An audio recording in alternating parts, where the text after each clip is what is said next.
अपने दोस्तों, राधे राधे, जय श्री कृष्णा। जैसा कि आपको पता है 2001 प्रशिक्षित स्नातक भर्ती परीक्षा का पेपर का पार्ट नंबर फर्स्ट हम आपको सॉल्व करा चुके थे, जिसके अंतर्गत हमने आपको 45 क्वेश्चनों का सॉल्यूशन कराया था। अब 2001 प्रशिक्षित स्नातक का पार्ट नंबर 2 टोटल अगर हम पहले बात करें तो यूपी टीजीटी के लिए 85 प्रश्न आते थे 1999 2001 के और पास। उसके बाद प्रश्नों की संख्या 125 और समय सीमा जो है, अब आपको पता है 2022 वाला 21 वाला जो पेपर हुआ है उसके अंदर जो समय सीमा थी वो 2 घंटे थी और प्रश्नों की संख्या 125 थी, जहाँ नेगेटिव मार्किंग थी नहीं। और जो अभी यूपी टीजीटी पीजीटी का एग्जाम होगा उसमें भी नेगेटिव मार्किंग है नहीं, और वही 2 घंटे का पेपर है और 125 प्रश्नों की संख्या है। अर्थात आपको सभी के सभी प्रश्न अटेम्प्ट करने होते हैं, बट अटेम्प्ट करने के लिए माइंड की ज़रूरत होती है और माइंड आपका अच्छे से काम करे इसके लिए प्रैक्टिस की आवश्यकता होती है। जितनी ज़्यादा आपको प्रैक्टिस होगी उतना ही आप एग्ज़ाम के नज़दीक पहुँचते चले जाते हैं और सिलेक्शन को प्राप्त कर लेते हैं। तो समय को ज़्यादा बर्बाद नहीं करेंगे, तो आज हम पार्ट नंबर 2 2001 प्रशिक्षित स्नातक का सॉल्व कराएंगे, जिसमें 85 प्रश्नों तक हम सॉल्यूशन लेकर जाएंगे। देखिए नेक्स्ट प्रश्न है प्रश्न नंबर 46। ये प्रश्न आपसे क्या कह रहा है, यदि a प्लस बी प्लस सी बराबर पाई, अर्थात त्रिभुज के तीनों कोणों का योग 180 है, तो यहाँ से sin 2a sin 2b का मान पूछा है। अब आपको पता हो sin c plus sin d का सूत्र होता है sin c plus sin d 2 sin c plus d by 2 और cos c minus d by 2 sin c plus sin d का सूत्र होता है 2 sin c plus d by 2 और cos c minus d by 2। तो यहाँ से इन दोनों को जोड़ दीजिए, तो इसकी जो वैल्यू है वो यहाँ से क्या निकल के आएगी आपके पास, ये जो वैल्यू आ जाएगी, एक बार दोनों को जोड़कर 2 का भाग दे दीजिए तो ये हो जाएगा 2 sin, दोनों को जोड़िए 2a प्लस 2b और 2 का भाग दे देंगे तो ये बचेगा a प्लस बी और ये बचेगा cos a माइनस बी। ये cos a प्लस बी बचेगा और ये cos a माइनस बी बचेगा।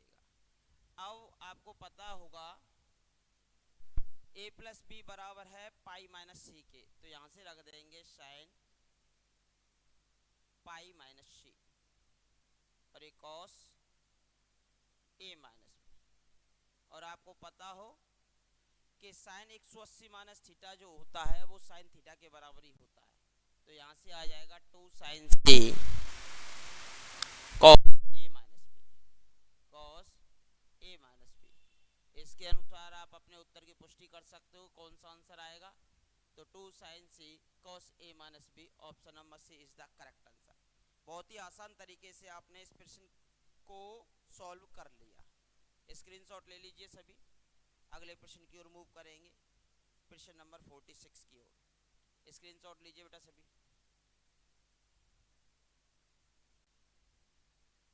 स्क्रीनशॉट ले लिया होगा सभी ना, बड़े सीधा है sine C plus sine D 2 sine C plus D by 2 cos c minus D by 2 सूत्र होता है। एक बार इन दोनों को जोड़ेंगे और 2 का भाग देंगे तो a प्लस भी बच जाएगा, एक बार दोनों को घटाएंगे 2 का भाग देंगे तो a माइनस भी बन जाएगा और a प्लस बी की वैल्यू कितनी आएगी, पाई माइनस सी आएगी, वैल्यू रख देंगे और आपका उत्तर आ जाएगा।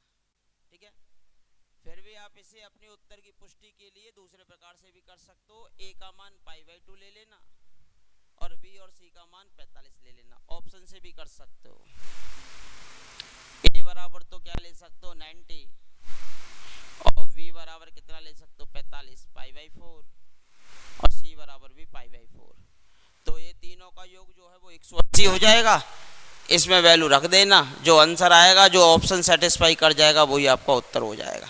जैसे कि साइन 2a, तो ये साइन 180 हो जाएगा, इसकी वैल्यू 180 की वैल्यू कितनी होती है 0। साइन 2b यानी कि 90 हो जाएगा, ये आ जाएगा 1, तो ये आपका 2 साइन सी और वैल्यू रखकर आप कर सकते हो, आसानी से आंसर आ जाएगा। सेम ये वाला दे रखा था alpha plus beta minus gamma बराबर पाई है, तो साइन अल्फा प्लस बीटा का मान पूछा है। तो अल्फ़ा प्लस बीटा बराबर माइनस गामा बराबर पाई है, तो यहाँ से अल्फ़ा प्लस बीटा की जो वैल्यू है वो आ जाएगी पाई प्लस के गामा। इस वैल्यू को यहाँ रख दीजिए sine pi plus K gamma. AST से आप जानते हो A for all, S for sine, sine का उल्टा cosec, T for tan, tan का उल्टा कॉट, C यानी कि कॉस, कॉस का उल्टा सेक। तो थर्ड क्वाड्रेंट में जा रहा है 180 प्लस थीटा, तो थर्ड क्वाड्रेंट में साइन जो होता है वो क्या होता है, नेगेटिव होता है, और ये आता है साइन 180 प्लस थीटा माइनस के साइन थीटा, माइनस के साइन थीटा। तो माइनस के साइन गामा इसका आंसर हो जाएगा, यानी कि ऑप्शन नंबर सेकंड इसका आंसर होगा। ऑप्शन नंबर फोर्थ को मैं देख लेता हूँ क्या दे रखा है। ये है प्रश्न नंबर आपका 47। यही आया था जो लिखा हुआ आया था, जो सही लिखा हुआ है। तो माइनस का साइन गामा आपका आंसर हो जाएगा। ये होना चाहिए था आपका कॉस गामा और एक कॉस गामा। ठीक है, इसका जो उत्तर हो जाएगा माइनस का साइन गामा हो जाएगा। ठीक है बेटा, नेक्स्ट अगले प्रश्न की ओर मूव करें। आवाज़ सभी तक आ रही होगी, अच्छे से सभी के समझ में आ रहा होगा। अगले प्रश्नों की ओर मूव करेंगे धमाकेदार एंट्री के साथ। देखिए साइन स्क्वायर एक्स है। आपको मैंने निश्चित समाकलन के लिए दो तीन चीज़ें बता रखी हैं। एफ एक्स डी एक्स बराबर होता है, डबल हो जाएगा 0 to a F X D X. यदि माइनस एफ एक्स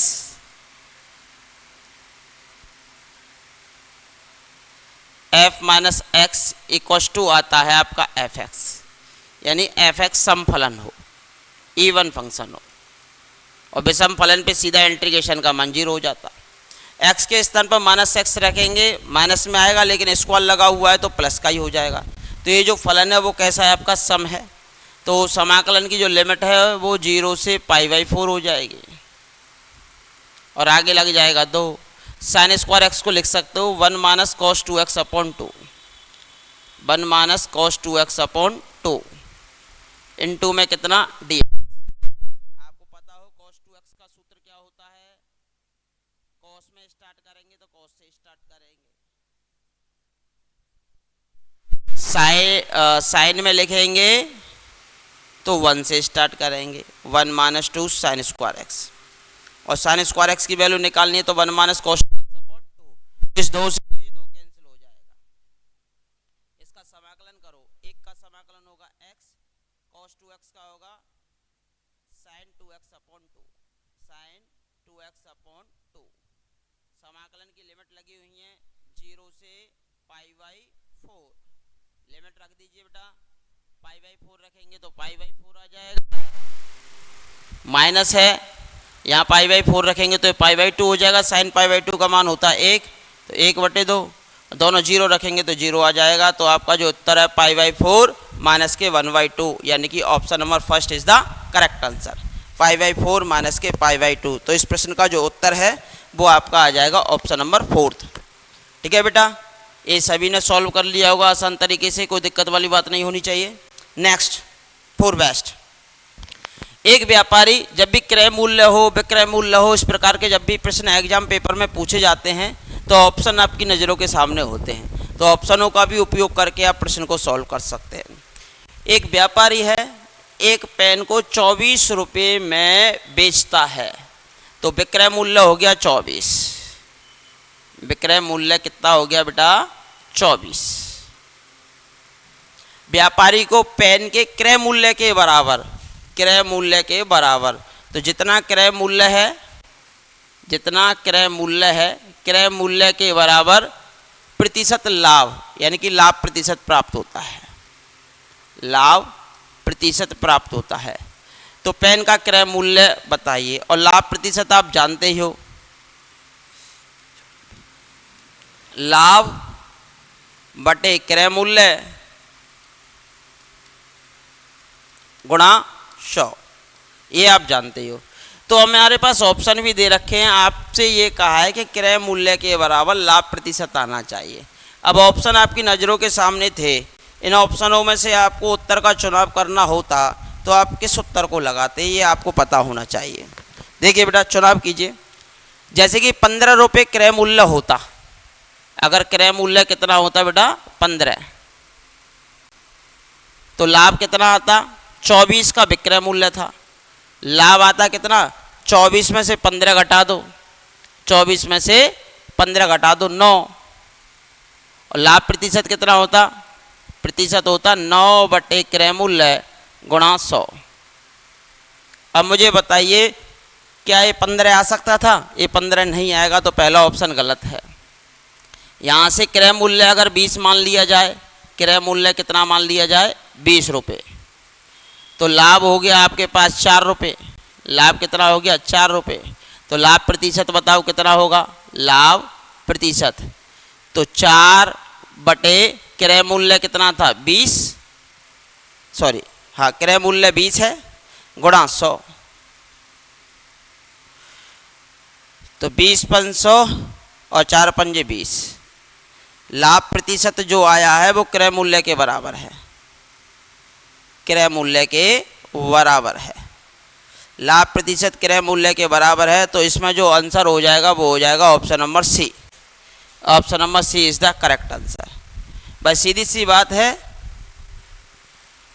24 का बेचा है, 20 का खरीदा है, 4 पंजे 20, 4 पंजे 20, 5 पार्ट में भी डिवाइड किया तो सीधी सी बात है 20% का लाभ होगा, 20% का क्या होगा, लाभ होगा, 20% का लाभ होगा अगर 20 का खरीद के 24 में बेचे तो, क्योंकि 4 एक्स्ट्रा है, 4 एक्स्ट्रा है, तो सीधी सी बात है 4 से अगर मैं 20 को डिवाइड करूं तो 5 पार्टों में डिवाइड होगा, और 100 को मैं अगर 5 से डिवाइड करूं तो 20 आएगा, तो यहाँ से 20 रुपये आपका क्या हो जाएगा, उत्तर हो जाएगा, उत्तर आपका 20 रुपये हो जाएगा। नेक्स्ट मेथड से भी कर सकते थे, वो आप पे डिपेंड करता है। दो संख्याओं की माध्यिका, और माध्यिका जो होती है बीच में आती है 1 2 3 4 5 6 7 8, 8 वैल्यू हैं, 8 वैल्यू हैं, तो यहाँ से 8 वैल्यू हैं, तो 4 5, तो 8 वैल्यू का मध्यमान कौन कौन से होंगे बेटा बताओ। सबसे पहले बढ़ते हुए क्रम में लिखेंगे, तो यहाँ से सबसे छोटा मान है आपका 46, इससे अगला जो मान है वो है आपका 47, इससे अगला जो मान है वो है आपका 48, इससे अगला जो मान है वो है 48.5, 48.5, और इससे अगला जो मान है वो है 48.6, 48.6। 1 2 3 4 5, मुझे चौथी और पांचवी वैल्यू चाहिए, क्योंकि इसका आप जो जानते हो ना माध्यिका जब सम होता है तो ny2 का मान प्लस n+1y2 का मान, ny2 + 1 का मान,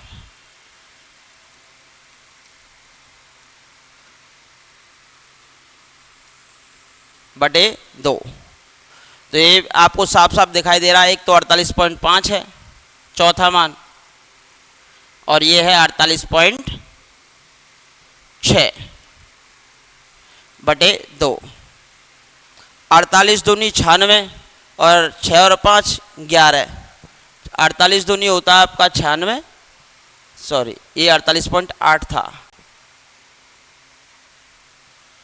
48.8, 48 दूनी 96, 8 5 13 96 और 1 97, 97.3 आ गया 2, ठीक है।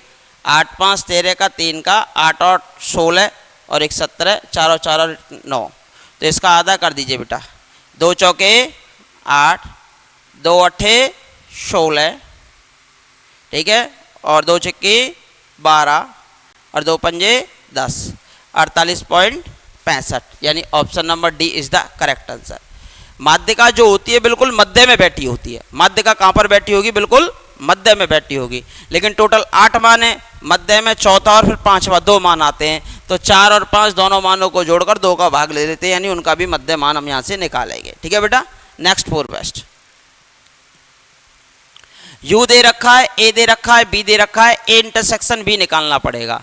ए इंटरसेक्शन बी, ए और बी में दोनों में कॉमन एलिमेंट। बेटा 6 इसमें है और 6 इसमें भी है, 1 इसमें नहीं है, 3 इसमें नहीं है, तो ये आ गया केवल 6। फिर उसका कॉम्प्लीमेंट निकालना है, तो ए इंटरसेक्शन वी का कॉम्प्लीमेंट। कॉम्प्लीमेंट से मतलब होता है जो यूनिवर्सल सेट होगा उसमें से इंटरसेक्शन भी घटा देंगे, यानी हटा देंगे एलिमेंटों को। अब यानी कि इसमें केवल एक ही एलिमेंट था, वो कौन सा था? 6 था, तो 6 को इसमें से हटा दीजिए और 6 को हटा देंगे तो 1 2 3 4, 1 2 3 4 ए इंटरसेक्शन वी का कॉम्प्लीमेंट चाहिए। ए इंटरसेक्शन वी में आपके पास आया है कितना? केवल 6 आया है, और 6 आपका हट गया, और 6 आप हटा देंगे तो 1 2 3 4 5, 1 2 3 4 5, यही आपका आंसर हो जाएगा, यानी कि ऑप्शन नंबर फर्स्ट। सीधा सीधा सा था, पेन चलाने की आवश्यकता नहीं पड़ेगी, इन दोनों में जो कॉमन है वो हट जाएगा। तो कॉमन कौन सा था? 6 6 हट जाएगा, तो ये आपका आंसर बच जाता, ऑप्शन नंबर फर्स्ट। तो 51वें प्रश्न का जो आंसर हो जाएगा वो हो जाएगा option number first. Next for best. इसी प्रकार हम समस्त पेपरों के सॉल्यूशंस आपको कराएंगे धीरे धीरे करके। 99 यानी 1999 से जब से भर्ती स्टार्ट हुई है और अब तक 2021 तक जितने पेपर हो गए उन सभी का सॉल्यूशन हम यूट्यूब पर आपको धीरे धीरे करके कराएंगे। एक लंबवृत्तीय शंकु जिसकी ऊंचाई और त्रिज्या का अनुपात, देखो ऐसे प्रश्नों को करना होता है बहुत ही आसान तरीके से। ऊंचाई दे रखी है 12 और त्रिज्या दे रखी है 5, अब इससे ज़्यादा तो बढ़ा नहीं सकते। अनुपात दे रखा है, अगर x का मल्टीप्लाई किया तो ये 24 हो जाएगा, और ये 2 से भी मल्टीप्लाई किया तो ये 10 हो जाएगा, और इनका वर्ग करके जोड़ेंगे तो बहुत ज़्यादा हो जाएगा। लेकिन आयतन उसने बहुत छोटा दे रखा है। ये क्या दे रखा है? इसका आयतन। जब ये आयतन दे रखा है और आपको पता है तिर्यक ऊंचाई आपसे पूछी है, और ये होता है आपका क्या? समकोण त्रिभुज। तो सीधी सी बात है, ये आपकी हाइट है, ये है, तो ये होता है √L² plus m²। 144 plus 25, 144 plus 25 169, और 169 का वर्गमूल कितना हो जाएगा? 13। तो समकोण त्रिभुज है तो 13 ही आपका उत्तर आएगा, क्योंकि स्लैंट हाइट है, यानी कि वैसे भी आप उत्तर की पुष्टि कर सकते थे अपने माइंड का उपयोग करके। अगर मैं न्यूनतम से न्यूनतम अनुपात है तो मैं अगर 1 भी मान के चलता तो तिर्यक जब ऊंचाई इतनी है, ये इतनी है, तो ये 12 तो हो ही नहीं सकती, इससे ज़्यादा ही आएगा कांड जो है ना। ये 5 हो सकता है, 9 हो सकता है, तो हमेशा ज़्यादा आएगा, तो बिना करे भी आप उत्तर लगा सकते थे। इसको 12 मान लो, उसको 5 मान लो, तो ये इससे ज़्यादा आ नहीं सकता, तो ये हमेशा ज़्यादा आता है इनसे, तो डेफिनेटली फिर उस केस में आपका इसका उत्तर 13 लगा देते। ठीक है बेटा। नेक्स्ट, द्विघात समीकरण दे रखा है, यहाँ से इसका लघुत्तम लीजिए आप सर्वप्रथम, तो क्या हो जाएगा? α² प्लस β² अपॉन अल्फा बीटा। ये हो जाएगा alpha plus beta upon alpha beta. ये 3α बीटा दे ही रखा है,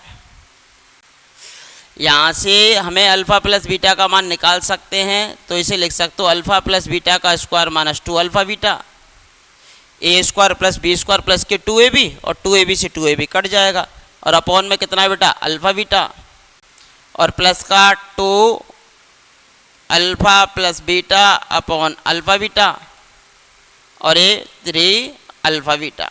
अब इसकी वैल्यू यहाँ रख देता हूँ मैं।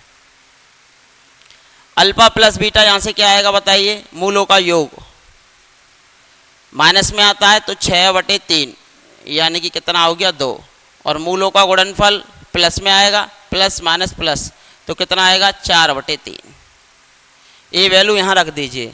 तो अल्फा प्लस बीटा का होल स्क्वायर, यानी कि 2 का स्क्वायर कितना हो गया? 4, माइनस 2 गुणा अल्फा इंटू बीटा की वैल्यू है 4/3 बटे अल्फा इंटू बीटा की वैल्यू है 4/3। ठीक है, प्लस के 2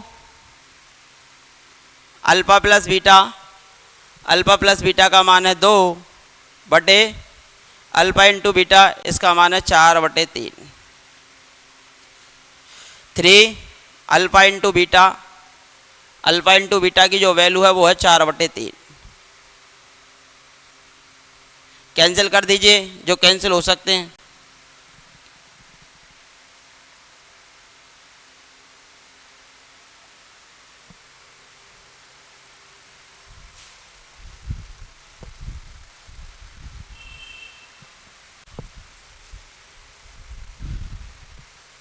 कैंसिल कीजिए बेटा।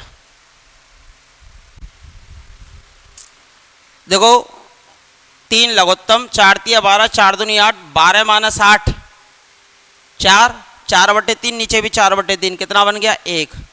ये हो गया 2 दूनी 4, 4 से 4 कैंसिल, 3 ऊपर पहुंच जाएगा तो 3, और 3 से 3 कैंसिल, 4 यहाँ हो जाएगा, 4 और 3 7 और 1 8। तो आपका जो उत्तर हो जाएगा वो हो जाएगा 8, यानी कि ऑप्शन नंबर बी। ये तो मैंने सॉल्व करके दिखा दिया, वह स्टेप बाय स्टेप प्रोसीजर के तहत। नहीं हम डायरेक्ट भी वैल्यू रख सकते थे, यहाँ से अल्फ़ा प्लस बीटा नेगेटिव में लिया जाता है तो इस कारण ये पॉजिटिव हो जाएगा, ये पॉजिटिव में लिया जाएगा तो पहले से पॉजिटिव दे रखा है, तो इसका जो उत्तर है वो आ जाएगा आपका 8। लिख लीजिए, स्क्रीनशॉट ले लीजिए। नेक्स्ट फॉर बेस्ट अगले प्रश्न की ओर मूव करेंगे। इसका व्युत्क्रम पूछा, बहुत ही आसान प्रश्न। ऐसे प्रश्नों को तो बहुत ही आसान तरीके से सॉल्व किया जाता है। तो सीधी सी बात है, यहीं देख लो, x लघुत्तम लेंगे, x² + 1, इसका उल्टा कर दो तो x ऊपर पहुंच जाएगा और x² + 1 नीचे आ जाएगा। यानी इसका लघुत्तम लेते तो ये आता और इसका मुझे करना उल्टा, तो option number C is the correct answer. अब सदिश ए बी सी, इन सदिशों के क्रम से क्या है, लंबवत हैं, तो इन सबके जो डॉट प्रोडक्ट हैं वो 0 आएंगे। डॉट प्रोडक्ट 0 आएंगे तो a + b + c का परिणाम पूछा है, तो a vector plus b vector plus c vector का परिणाम पूछा है। तो मापांक of a² + b² + c², a² हो जाएगा मापांक of a² + b² + c²। a का स्क्वायर होगा 9, b का स्क्वायर होगा 16, c² होगा 25। ठीक है। अब 2ab 2bc 2ca, चूंकि ये सब लंबवत हैं तो वो सब क्या हो जाएंगे 0। ठीक है। 16 और 9 25, और 25 और 25 50, 50 को लिख सकते हो आप कितना, 2 × 25, 25 का वर्गमूल हो जाएगा 5, 5√2। तो इसका जो मापांक है या मॉडुलस है वो हो जाएगा 5√2, 5√2। लीजिए स्क्रीनशॉट, जिसको लेना हो ले लिया बेटा। बढ़े आगे, नेक्स्ट फॉर बेस्ट अगले प्रश्न की ओर। प्रश्न नंबर 56 या क्वेश्चन नंबर 56। देखिए आप जानते हो साइक्लिक क्रम में जैसे ए वेक्टर है, ये वी वेक्टर है और ये सी वेक्टर है, तो ये होता है A cross V vector cross C vector, sorry ये डॉट आता है, तो ये होता है अदिश त्रिक गुणन के बराबर A V C, A B C. ठीक है। लेकिन साइकिल क्रम में चलनी चाहिए, सी से सी ए बी ले लो या बी सी ए ले लो या ए बी सी ले लो साइकिल क्रम में। तो आई जे के आई के आई जे, तीनों की तीनों सेम चल रहे हैं, तो सीधी सी बात है ये आपका बन जाएगा आई जे के, ये भी क्या बन जाएगा आई जे के, और ये भी क्या बन जाता है आई जे के। तो तीनों की तीनों आई जे के बन गए, तो कितने हो जाएंगे, ये 3 हो जाएंगे। ये 3 हो गया। अब पहली की वैल्यू निकाल लो, ये आई था डॉट जे क्रॉस के था, और आपको पता होना चाहिए आई जे के में भी आपका यही रूल लगता है। जैसे ये आई है और ये जे है, अगर सीधे चल रहे हैं, कैसे चल रहे हैं बेटा, सीधे,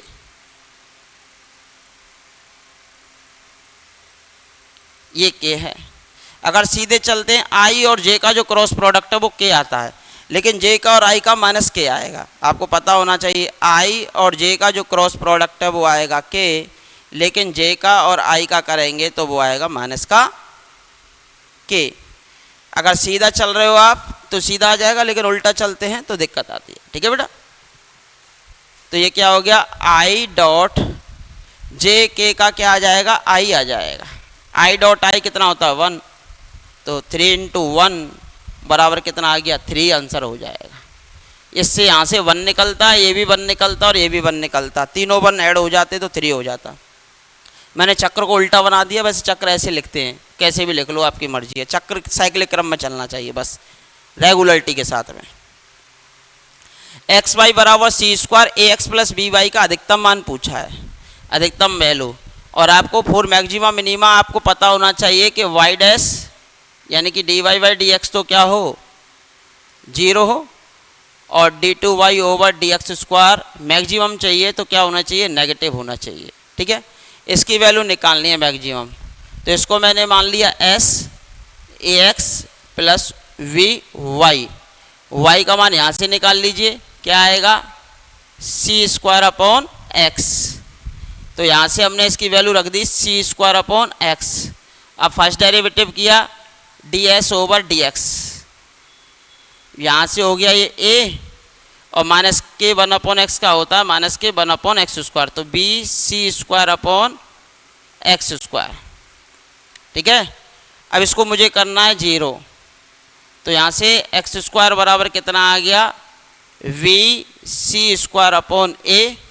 तो एक्स बराबर आ गया कितना plus minus under root B upon A into में सी, इंटू में कितना हो जाएगा आपका सी।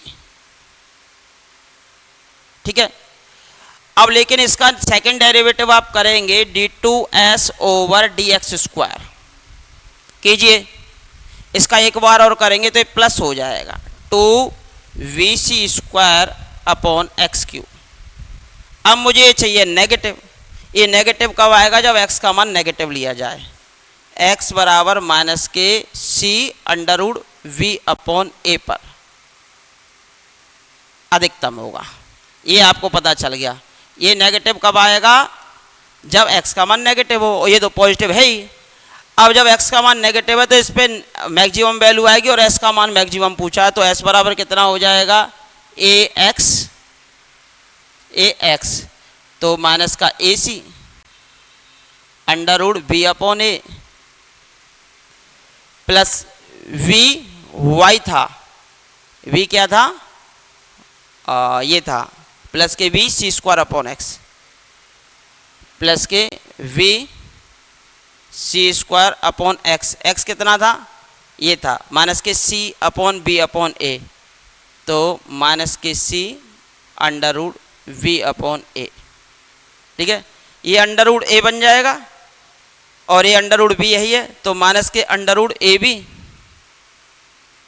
और सी यही है C minus K under root A B plus गुणा माइनस ए बी माइनस बन जाएगा और बी का इसमें भाग देंगे अंडर रूट बी और अंडर रूट ए ऊपर और एक सी से सी कैंसिल हो जाएगा, तो ये भी माइनस के ये भी माइनस का सी अंडर रूट ए बी। ये कितने हो गए माइनस के 2c under root A B. यही आपका क्या होगा मैक्सिमम मान हो जाएगा, यानी कि option number C is the correct answer. Option number C is the correct answer. Option number C is the correct answer. Option number C is the correct answer. तो इसका मैक्सिमम मान पूछा था, तो इससे मैक्सिमम मान आपका निकल के आ जाएगा। Next 4 best, sec X plus Y को हल कीजिए।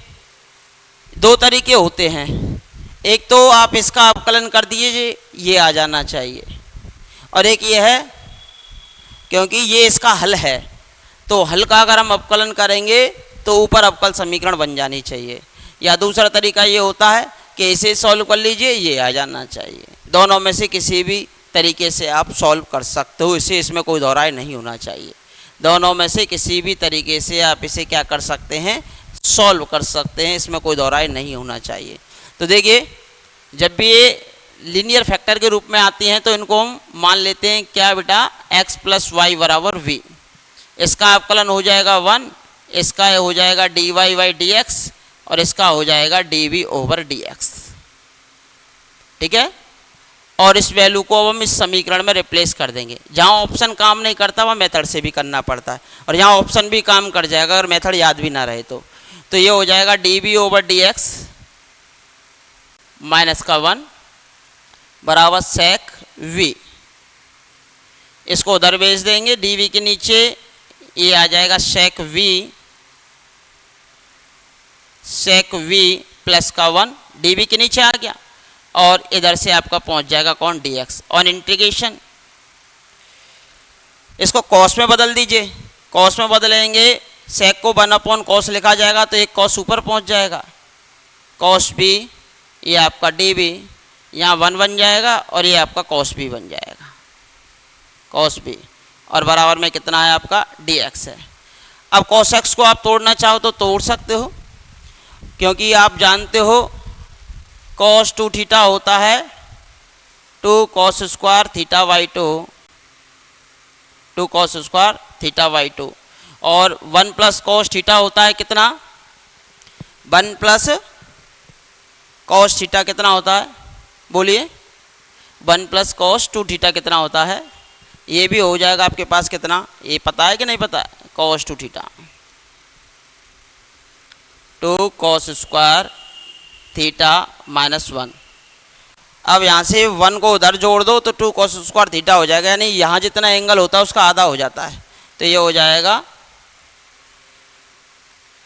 ये पूछा था ना आपसे, 2 cos स्क्वायर थीटा माइनस 1, और ये हो जाएगा आपके पास कितना, cos स्क्वायर v बाई 2 में।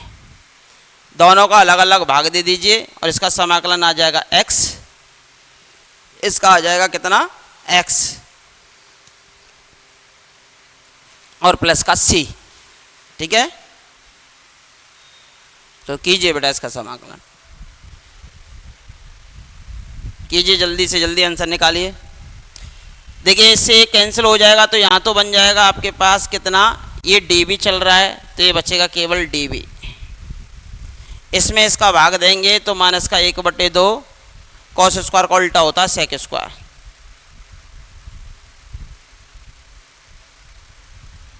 sec square v by 2 dv, और बराबर में आ गया x प्लस सी, बराबर में कितना आ गया आपका x प्लस सी, थोड़ा स्पेस कम है, x प्लस सी, ठीक है। जब ये x प्लस सी आ गया यहाँ से, v का तो b हो जाएगा, और v की वैल्यू क्या थी, x plus Y, sec square x का होता है 10x, और अंदर का होगा 1/2, 1/2 का भाग जाएगा तो 1/2 से 1/2 कैंसिल, तो 10x यानी कि 10v/2, और v की वैल्यू कितनी है, x प्लस वाई बाई 2,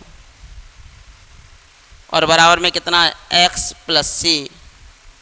अब इस x से इस x कैंसिल हो जाएगा तो y बराबर आ जाएगा, या y minus 10x plus Y by 2 बराबर आ जाएगा आपका C, option number B, option number B आपका आंसर हो जाएगा। दूसरा तरीका आप ये कर सकते थे कि अगर मैं इनका अवकलन कर दूं तो ये अवकल समीकरण बन जानी चाहिए थी, अगर मैं इनका अवकलन कर दूं तो ये वाली अवकल समीकरण आपकी बन जानी चाहिए थी। ये तो भाई मेथड था, अगर हम इसे ऑप्शन से सॉल्व करते तो कैसे करते, एक बार वो भी बता देता हूँ। जैसे कि dy बाई डी एक्स निकालना है आपको ये वाला, और जैसे कि उत्तर आया है आपका ये वाला y माइनस के 10 x प्लस वाई बाई 2, और बराबर में x प्लस का c, यही तो उत्तर है। अगर इसका अवकलन करते ना तो ये बन जाना चाहिए ऊपर वाला, बट ये थोड़ा सा जटिल पड़ जाता, जहाँ में जी और चतुराइया की जरूरत पड़ती है वह हम चतुराई लगा देते हैं, लेकिन थोड़ा सा हमें लगता है भीतर का भी अवकलन करना तो थोड़ा सा डिफिकल्टी का मामला आ जाता है। तो इसे तो लिख देंगे dy by D x, 10x का होता है sec square x plus Y by 2, फिर अंदर का हो जाएगा कितना, x का हो जाएगा 1, और इसका हो जाएगा dy बाई डी एक्स, और भीतर 1/2 है ही, ठीक है, इसका हो जाएगा 1, ठीक है। अब इसको dy बाई डी एक्स को dy बाई डी एक्स के साथ लिखना पड़ेगा और शेष को अलग करना पड़ेगा। तो पहले तो ये 2 है, पहले तो ये 2 है तो 2 को लघुत्तम ले लेते हैं, तो ये हो गया 2 dy बाई डी एक्स, ठीक है, और sec square x plus Y by 2, और एक इससे मल्टीप्लाई हो जाएगा minus K sec square x plus Y by 2 into में dy बाई डी एक्स, और बराबर में आ गया 2।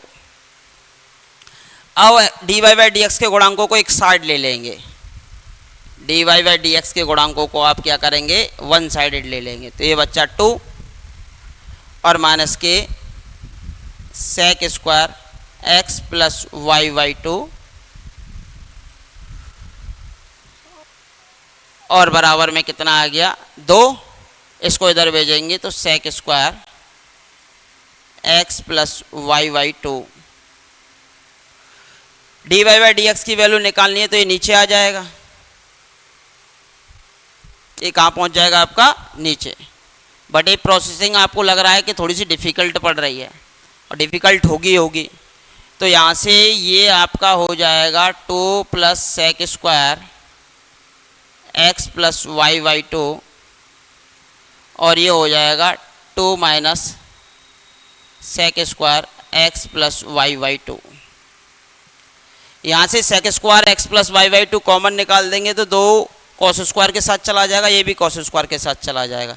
तो ये हो जाएगा 2 cos² x + y/2 प्लस का 1 और ये 2 cos² x + y/2 माइनस का 1 1 + 2 cos² थीटा 1 + 2 cos² थीटा और एक आपका आ रहा है 2 cos² x/2 माइनस के 1। ये बनेगा आपके पास साइन में और एक बनेगा आपका कॉस में। ये किस में बन जाएगा, साइन में, और एक बन जाएगा आपका कॉस में, ठीक है, और tan में कन्वर्ट हो जाता है। तो देखिए 2 cos² theta 1 + 2 cos² theta 1 + 2 cos² theta कितना होता है, cos 2 थीटा बराबर होता है 1 - 2 cos² थीटा के। और 2 cos² थीटा माइनस का 1 2 cos² थीटा माइनस का 1 होता है cos 2 थीटा के और 1 - 2 sin² थीटा होता है cos 2 थीटा के। तो 1 में से अगर cos 2 थीटा घटेगा, 1 में से cos 2 थीटा घटेगा और 1 में जोड़ेगा तो क्या आता है वो आपको पता होना चाहिए। तो 1 में जब आप इसको जोड़ेंगे आपको पता होना चाहिए, जब 1 में आप इसको जोड़ेंगे तो 1 + cos 2 थीटा कितना होता है बेटा, cos 2 थीटा होता है 2 cos² थीटा माइनस का 1। एक में इसको जोड़ो, डबल जुड़ता है, या साइन और कॉस में कन्वर्ट कर लो, sin² थीटा + cos² थीटा, यानी कि ऊपर आपका बन जाएगा, ये दोगुना हो जाएगा ना, दोगुना cos 2 थीटा की टर्म में लिखना है। जैसे कि ये 2 cos² थीटा/2 ये और ये प्लस का 1, तो इसे जब आप दोगुना करके लिखेंगे ना तो 2 cos² थीटा/2 की जो वैल्यू होगी 1 + cos 2 थीटा हो जाएगा, 1 + cos x + y हो जाएगा। और ये 2 cos² x/2 माइनस के 1, तो ये हो जाएगा cos 2 थीटा होता है 1 - के 2 sin² थीटा। तो ये आपका हो जाएगा एक में से, अच्छा माइनस का 1 लेना है ना, ये दोनों की वैल्यू सेम ही रखनी है बेटा। इसकी वैल्यू कितनी आ जाएगी, 2 cos² x + y/2 की cos x + y और प्लस का 1 और ये माइनस का 1 है। ये इसमें अलग भाग दे दो, इसमें अलग भाग दे दो, ये tan x + y/2 में आ जाएगा। इसी प्रकार से हो जाता है। थोड़ी सी प्रोसेसिंग लंबी हो रही है, इस कारण मैंने इसको टाइम भी आपको ज़्यादा लग जाएगा। तो मैंने तो ये बताया है कि अगर इसका अवकलन करेंगे तो ये आ जाना चाहिए, और इसका समाकलन करने के बाद आंसर निकालेंगे तो ये आ जाना चाहिए। तो उत्तर की पुष्टि के लिए हम क्रॉस सेक्शन भी चेक कर सकते हैं, उसके लिए हमें केवल प्रैक्टिस को होना बहुत ज़्यादा ज़रूरी होता है। उसके लिए आपको किसका होना ज़रूरी होता है, प्रैक्टिस का। इस वजह से मैंने उसको करके दिखाया था, पहले भी वीडियोज में मैंने सिखा रखा है। बट कोई प्रश्न टफ होता है तो उसे मेथड से ही करना ज़्यादा आसान रहता है। तो अगले प्रश्न की ओर मूव करेंगे फिर से। नेक्स्ट प्रश्न ये दे रखा रैंक, रैंक में लगता है पाइवेट मेथड। पाइवेट में क्या होता है, इसे सर्किल कीजिए, इसके नीचे के एलिमेंट को 0 बनाओ, इसको भी 0 बनाओ। तो R3 को क्या रिप्लेस कर देंगे, R3 + R1 कर दो। तो ये हो गया अब आपके पास 8 1 3 6 0 3 2 2 0 -1 और 1, ये भी हो गया 0, 3 - 3 ये भी हो गया 0, 6 और 4 10। जब ये हो जाता है तो जो हमने पहले एलिमेंट के नीचे जीरो किए हैं सो पहला पाइवेट कह देते हैं। अब सेकंड पंक्ति में अगला एलिमेंट लेंगे, इसके नीचे को जीरो बनाएंगे, वो पहले से जीरो है, तो पहला पाइवेट, दूसरा पाइवेट, फिर तीसरा एलिमेंट, यहाँ पर नॉन जीरो आ रहा है, तो पाइवेटों की संख्या हो गई 3, या नॉन जीरो पंक्तियों की संख्या जो है वो कितनी हो गई, 3 हो गई, तो रैंक भी आपकी कितनी हो जाएगी, 3 हो जाएगी। सीधी सी बात है कि इसके नीचे के दोनों एलिमेंटों को आप जीरो बना लेंगे, इसके नीचे के एलिमेंट को जीरो बना लेंगे, फिर भी अगर कोई बच जाता है तो फिर उस केस में 3 अशून्य पंक्तियां हो गई तो रैंक 3 हो जाएगी। अगर ये जीरो हो जाता तो रैंक 2 हो जाती, ये दोनों ही जीरो हो जाती तो रैंक 1 हो जाती। तो इसका जो उत्तर होगा option number C is the correct answer. Rank होगी आपकी कितनी, 3 हो जाएगी। नेक्स्ट अगले प्रश्न की ओर मूव करेंगे। 36 लड़के और लड़कियां मिलकर एक कार्य को पूरा करते हैं जिसके लिए उन्हें 166 रुपया मिल रहा है। ऑप्शन है हमारे सामने ऐसे प्रश्नों के लिए, टोटल है 166 रुपये। यदि प्रत्येक लड़की को 5 रुपये, लड़की को कितने मिल रहे हैं 5, और लड़कों को कितने मिल रहे हैं 4, लड़की को 5 और लड़कों को 4 और टोटल आ जाए 166। तो देखो यहाँ देखो, लड़की को 5, 20 500 और 16 चौक 64, तो ये रहो 164, जबकि आना चाहिए 166, गलत है। यहाँ देखो अगले ऑप्शन है 22 पंजे 110, 5 रुपये मिलने लड़की को, और 14 चौक 56, लड़का को मिलने 4 रुपये, 14 चौक 56, ये कितना हो गया 166 हो गया। तो उत्तर नंबर सेकंड ही हो गया, वाई ऑप्शन, वाई ऑप्शन। और चेक कर लो, और कोई बैठेगा ही नहीं, वाई ऑप्शन। तो यानी कि लड़कियों की संख्या 22 होगी और लड़कों की संख्या 14 होगी, लड़कियों की संख्या 22 और लड़कों की संख्या 14 होगी। तो option number second is the correct answer. 60वें प्रश्न का जो आंसर हो जाएगा वो हो जाएगा ऑप्शन नंबर सेकंड। ले लीजिए स्क्रीनशॉट। Next for best.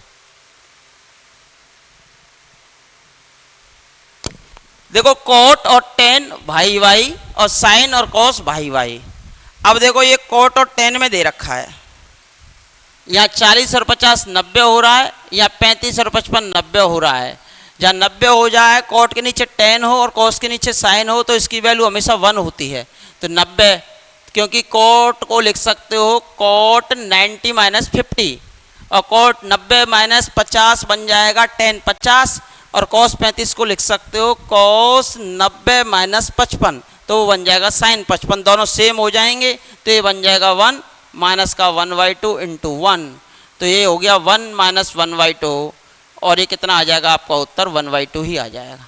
यहाँ देख लिया करो, कोट और टेन एक दूसरे के ऊपर हो, कॉस और साइन भी एक दूसरे के ऊपर हो, अगर इन दोनों का जोड़ कितना आ रहा हो 90 आ रहा हो, तो इसका उत्तर 1, इसका भी 1, तो 1 - 1/2 आपका उत्तर हो जाएगा 1/2। Next for best. A V और सी दे रखे हैं, बी इंटरसेक्शन सी निकालिए, वी और सी का इंटरसेक्शन, वी इंटरसेक्शन सी। तो एक तो 3 आ गया, एक 5 आ गया, 3 और 5 2 ही आ रहे हैं, 3 और 5। फिर हमें क्या करना है, ए का यूनियन निकालना है, A union V intersection C. अब ए में कौन कौन से 1 2 3 4, तो 1 2 3 4 तो आ गए, 3 था 3 इसमें आ चुका है, तो 5 और लेना पड़ेगा, तो 1 2 3 4 5 इसका आंसर हो जाएगा। 1 2 3 4 5 ही इसका क्या हो जाएगा, आंसर हो जाएगा। ठीक है। Next for best. दिए गए आंकड़ों का माध्य 50 है, वर्ग अंतराल 20 से 40 है, 60 से 80 की बारंबारताएं इतनी इतनी हैं, तो F2 और F4 का मान ज्ञात करो। अब कहीं आप एग्जाम हॉल के अंदर इस पेपर को सॉल्व मत करने लग जाना, जबकि हमें इसे सॉल्व ही नहीं करना, वहीं की वहीं सॉल्व करना है। यहाँ देखो सम ऑफ फ्रीक्वेंसी कितना दे रखा है 120, इस सभी फ्रीक्वेंसियों का जोड़ 120 है, तो इन सबको जोड़ दो और ऑप्शन में से F2 और F4 की वैल्यू उठा लो, जहाँ से 120 आ जाए वही आपका उत्तर है। सॉल्यूशन करने की कोई आवश्यकता है ही नहीं। तो देखो 7 और 2 9 और 9 दूनी 18 का 8, 3 और 1 4, 4 और 1 5 और 1 6, 68 आ गया। 68 plus F2 plus F4, F2 plus F4 बराबर हो जाएगा कितना 120। F2 प्लस F4 बराबर हो जाएगा 120। अब इसमें जो आवश्यकता है 100 करने के लिए वो है आवश्यकता है 32 की। किसकी? 32 की। तो यहाँ पर मुझे जो चाहिए ये तो होना चाहिए 32, 32 हो जाएगा तो 100 बन जाएगा, लेकिन मुझे बनाना 120। 120 बनाने के लिए 32 में भी 20 जोड़ दीजिए, तो यानी कि 32 में भी 20 जोड़ेंगे तो आपका हो जाएगा 52। तो इन दोनों का जो योग है ना वो मुझे कितना चाहिए? 52 चाहिए, 52 चाहिए। जिससे 52 आ जाएगा वही आपका आंसर है। तो देखो यहाँ 14, यहाँ 14, 14 दूनी 28 और 4 32, 52 नहीं आ रहा, पहला ऑप्शन गलत। यहाँ से 20 दूनी 40 और 4 44, 52 नहीं आ रहा। यहाँ से कितना आएगा? 28 को 2 2 दे दो 30 और 20 50, यहाँ भी 52 नहीं आ रहा। अब 24 दूनी 48, 48 और 4 52, तो option number second is the correct answer. तो इसका जो आंसर है वो हो जाएगा ऑप्शन नंबर सेकंड। 28 में अगर मैं 24 को जोड़ूंगा तो आपका उत्तर जो है वो 52 आ जाएगा। तो मुझे ये लाना था 120, तो ये 52 आना चाहिए। इन दोनों का जोड़ 1 से ही आ रहा है, तो मेथड से हमें इस प्रश्न को सॉल्व करने की कोई आवश्यकता है ही नहीं।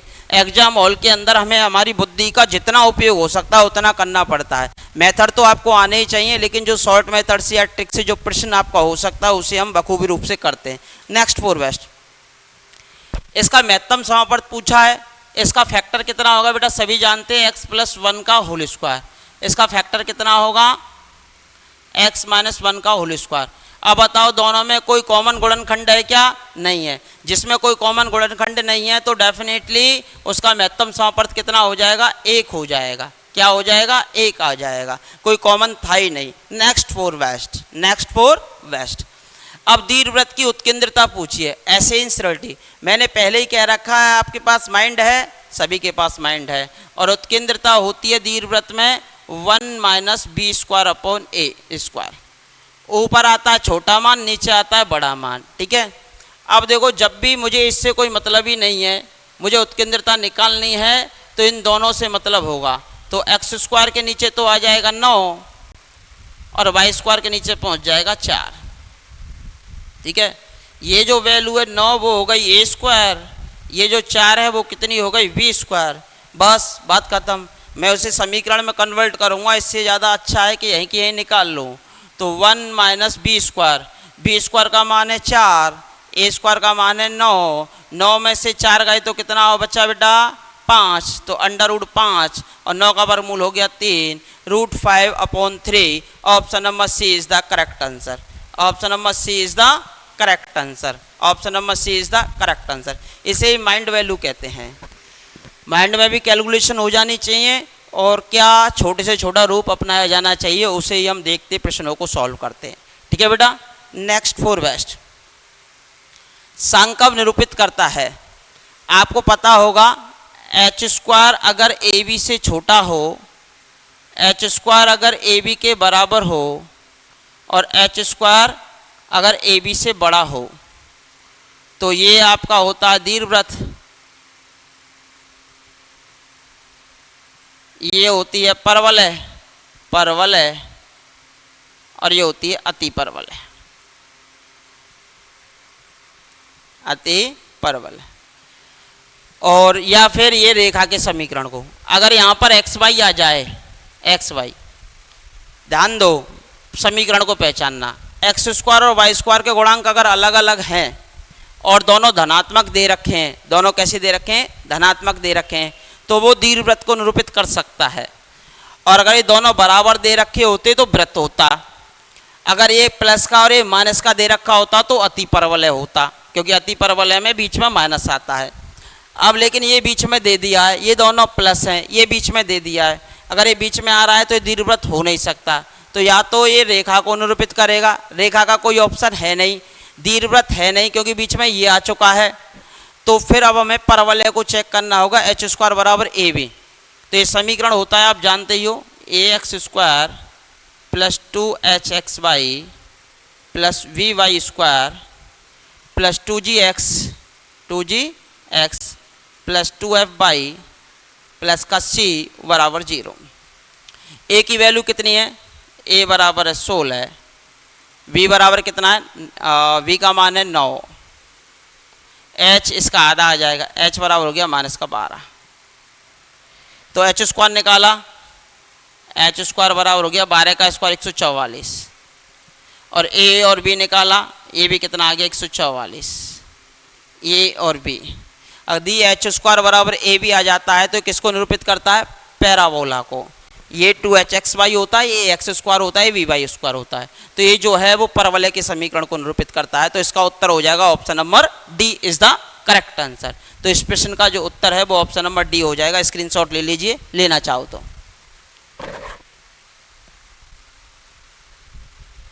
स्क्रीनशॉट ले लीजिए बेटा,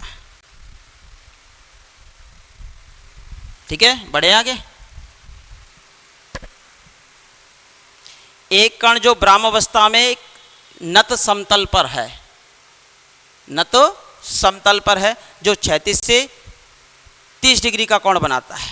तो एक समतल है, ये क्षैतिज है,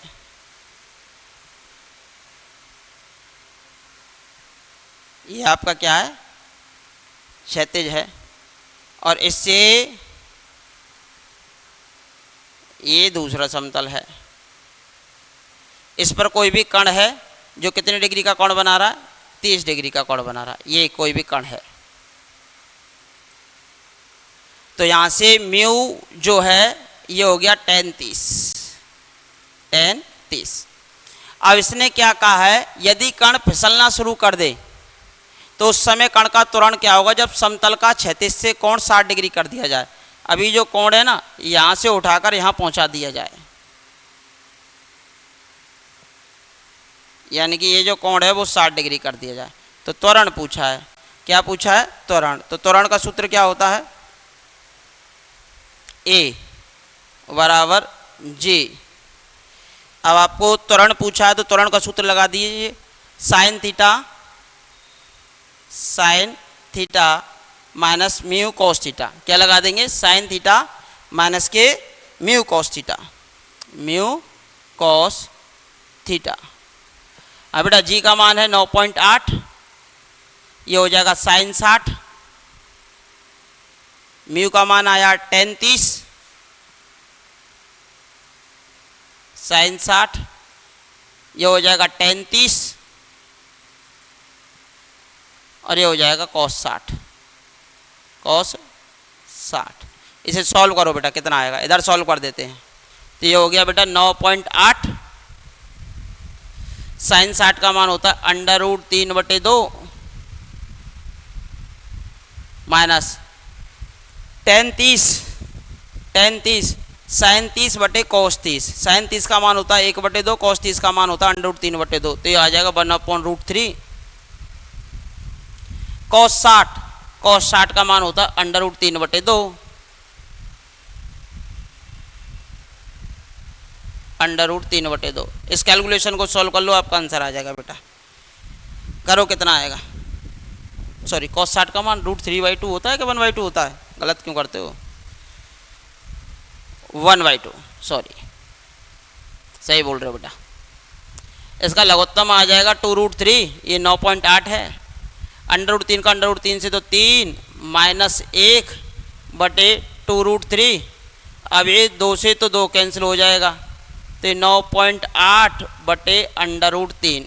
देख लो कौन सा आंसर है, 9.8/√3। तो 9.8 को 98/10 लिख सकते हो, तो यानी कि पहला ही आंसर हो गया। Option number first is the correct answer, option number first is the correct answer.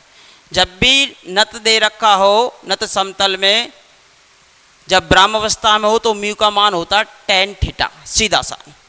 जब कोण जब समतल को रोटेट करा दिया जाए, त्वरण का मान पूछे, तो इसका सूत्र होता है G sine theta minus mu cos theta. अब थीटा का मान 60 डिग्री कर दिया है और वैल्यू निकाल ली, तो 98/10 √3 आपका आंसर हो जाएगा। नेक्स्ट फॉर बेस्ट, स्क्रीनशॉट ले लीजिए सभी। ये प्रश्न मैंने पीजीटी के पेपर में भी कराया था और यहाँ भी करा रहे हैं। नियत वेग है तो ds/dt जो है वो दे रखा है v, नियत वेग v से गति कर रहा है, ये जो है वो नियत है। तो d2s ओवर dt स्क्वायर क्या हो जाएगा 0, तो वो तो 0 हो ही जाएगा। तो आपका त्वरण फिर क्या बचेगा, केवल b स्क्वायर अपॉन रो ही बच जाएगा, यही बच जाता है। और रो होता है ds over D Sai, ds over D Sai बराबर होता है आपका रो वक्रता त्रिज्या। तो इसका कीजिए, ये हो जाएगा 4a साइन साई का हो जाएगा कॉस साई। अब ये b square upon 4a cos psi, 4a cos psi. अब आंसर हमें जो देना है वो s के पदों में देना है, और यहाँ से हमारे पास s बराबर ये दे रखा था, तो साइन साई बराबर s अपॉन 4a आ जाएगा। अब यहाँ से अगर मैं बात करूँ, ये b स्क्वायर है ही, ये 4a है ही, कॉस थीटा होता 1 minus sine square theta, 1 minus sine square theta यानी कि S square upon 16a square. 16a square का वर्गमूल हो जाएगा 4a, 4a से 4a कैंसिल, तो ये आपका बचेगा v square upon under root 16a square minus S square. प्रवक्ता 2013 का जो पेपर हुआ था उसमें ये प्रश्न रिपीट था, तो ये हो जाएगा option number C is the correct answer. Option number C is the correct answer. लीजिए बेटा स्क्रीनशॉट ले लिया। नेक्स्ट फॉर बेस्ट, एक कण एक सरल रेखा में समीकरण के अनुसार गति कर रहा है, जहाँ x मीटर है और t सेकंड है, तब चौथे सेकंड का औसत त्वरण, तो यानी कि तीसरे में निकालना पड़ेगा फिर चौथे में, और दोनों को जोड़कर 2 को डिवाइड, तो त्वरण निकालना है तो 2 बार अवकलन करो, तो dx ओवर dt वार है टी स्क्वायर, और ये 2 बचो, त्वरण आ जाएगा a बराबर d2x ओवर dt स्क्वायर, 12 दूनी 24t। अब तीसरे सेकंड पे औसत त्वरण, तीसरे सेकंड पे, तीसरे सेकंड पे, और प्लस चौथे सेकंड पे, कौन से पे, चौथे सेकंड पे, और औसत निकालना है तो 2, ये आ गया औसत। तीसरे पे निकालो, टी का मान 3 रखो, 24 गुणा 3, ये 24 गुणा 4 हो जाएगा, बटे हो जाएगा कितना 2। ठीक है, अब देखिए 24 कॉमन निकाल दीजिए, 24 कॉमन, 3 और गुणा 3 बचेगा प्लस का 4, 3 और 4 हो गया 7 बटे 2, ये हो गया 12, ये हो गया 7, 12 सत्ते 84, 84 मीटर प्रति सेकंड स्क्वायर, मीटर प्रति सेकंड स्क्वायर, तो 84 मीटर प्रति सेकंड स्क्वायर, यानी कि option number A is the correct answer. तो इस प्रश्न का जो उत्तर हो जाएगा वो हो जाएगा option number A. Option number A is the correct answer. Screenshot लीजिए, कीजिए बेटा जल्दी, कर लिया होगा सभी ने, ज़्यादा प्रश्न नहीं बचे हुए, 15-16 प्रश्न और बचे हुए। नेक्स्ट, त्रिभुज एबीसी में भुजा एडी बीसी पर लंब है, तो एक त्रिभुज एबीसी बना लीजिए। मैं इसको ऑप्शन से ही कर दूंगा इसको भी, ठीक है। ये कोई भी एडी है, ये ए है और ये डी है, और ये बीसी पे लंब है, ये बी है और ये सी है, और डी बी 3CD। देखो बेटा, तो ये डी बी है ना, डी बी ये 3 गुनी है सी डी के, तो जैसे कि ये 1 है तो ये कितने कहेगी 3।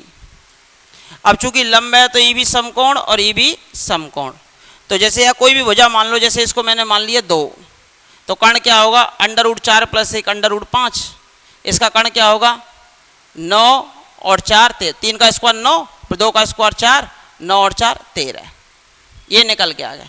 अब सब साइड हमें पता चल गई, 2 मैंने मान लिया था अपनी मर्जी से, ये आधार हो गया, ये 2 लंब मान लिया, तो कर्ण दोनों का निकल के आ गया। अब हम इन चारों कंडीशंस में वैल्यू रख के देख लेते हैं, जो संतुष्ट कर जाएगा वही आपका आंसर होगा। अब जैसे कि पहले ऑप्शन को लीजिए बेटा, ऑप्शन नंबर फर्स्ट ले लीजिए, चलो ब्लैक ही यूज कर लेते।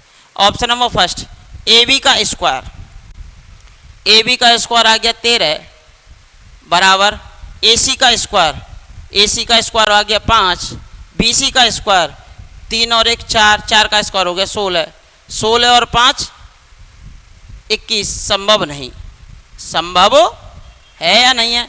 तो संभव नहीं है, तो पहला गलत है। दूसरा ले लीजिए, ए बी के स्क्वायर का दोगुना, ए बी के स्क्वायर का दोगुना तो वो आया था 13, 13 दूनी 26। ए सी के स्क्वायर का दोगुना, ए सी का स्क्वायर जो आपने निकाला था वो 5 था, 5 का दोगुना हो जाएगा 10, प्लस बी सी का स्क्वायर, बी सी यानी 4 का स्क्वायर हो गया 16, 16 और 10 क्या हो गया 26, 26 बराबर 26। तो option number B is the correct answer. तो ऑप्शन नंबर बी ही इसका आंसर आ जाएगा। और को चेक कर लो, और कोई इसको सेटिस्फाई नहीं करेगा, इस कारण इसका आंसर आ जाएगा ऑप्शन नंबर बी। हमने इसको केवल ऑप्शन से ही कर दिया इस प्रश्न को। तो आप भी इसी प्रकार की टेक्निक सीखा करें कि प्रश्न को तोड़ो, जोड़ो, मरोड़ो, चाहे कैसे भी करो, लेकिन आंसर सटीक से सटीक आना चाहिए।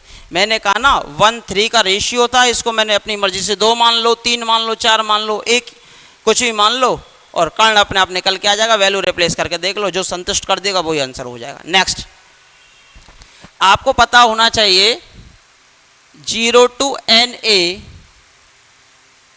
fx dx बराबर होता है आपका n 0 to a fx dx के। यदि f a माइनस एक्स बराबर आता हो fx के, यहाँ 32 पाई है, cos 180 minus theta cos theta ही आता है, तो ये आपका हो जाएगा कितने 32 आगे आ जाएगा, और 0 to पाई ये cos 6x dx। फिर एक प्रॉपर्टी और होती है, आप जानते हो, 0 से 2a fx dx हो तो 2 आगे आ जाता है, घात हो जाती है आधी, fx dx हो जाता है। fx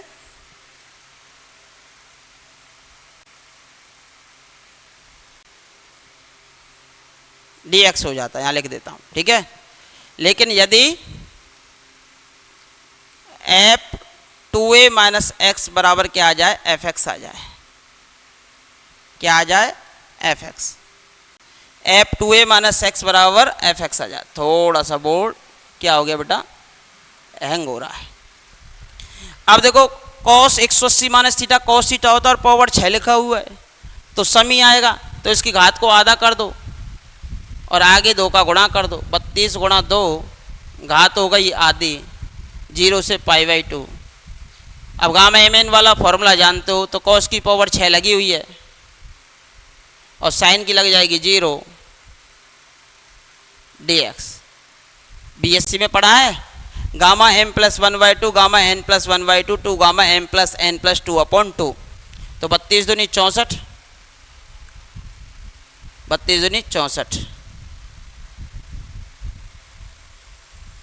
into gamma m plus 1/2 यानी कि 7/2, गामा n प्लस 1/2 जीरो में 1 जोड़ो तो 1/2, two gamma m plus n 6 में 0 जोड़ो, m प्लस n प्लस 2/2 यानी कि 6 प्लस 0 प्लस 2, 6 प्लस 0 प्लस 2 8, 8/2 यानी कि गामा 4, और गामा 4 का मतलब होगा फैक्टोरियल 3। इनको खोल दीजिए बेटा, ये हो गया 64, इधर खोल देता हूँ, इधर ये तो आपका चल रहा है बेटा 64। गामा 7/2 को खोलो, ये आएगा 5/2, एक कम करके खोलो, ये आ गया 3/2, और ये गामा 1/2, गामा 1/2 का मान होता है √π। इसे खोलो, ये फिर √π हो जाएगा, 1/2 √π और ये √π अपॉन ए फैक्टोरियल 4 है, 2 इंटू फैक्टोरियल 4 का मान, सॉरी गामा 4 है तो फैक्टोरियल 3, और फैक्टोरियल 3 का मान होता है 6, यानी कि 3 इंटू 2 इंटू 1। अब इनको काट लीजिए जितने कटते हैं। तो देखिए बेटा 2 दूनी 4, 4 दूनी 8, 8 दूनी 16, 16 दूनी 32, ये कट गए।